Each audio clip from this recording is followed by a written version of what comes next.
What's up, everybody? I'm Brigitte Bidet, and I'm about to show you all the things that I slap on my face to get pretty. Step 7. Even though we have shaved and shaved again, we want to color correct. This color correction will hide the 5 o'clock shadow and make you look even more flawless and fabulous. You can also use orange color corrector to hide under eye bags, redness, discoloration.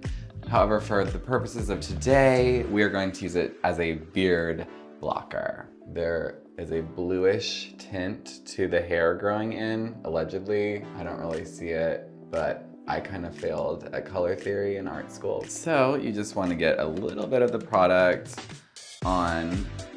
We're not trying to overdo it, we just want to cancel out. I've been told this works, and I see pictures of myself and I believe it. I just do a little bit, and I very abstractly apply it to my face, and then I have a brush to just blend it all in. This is Baby King vibes. Swirl that in. Okay, so now that that's nice and somewhat in, we're ready to move on.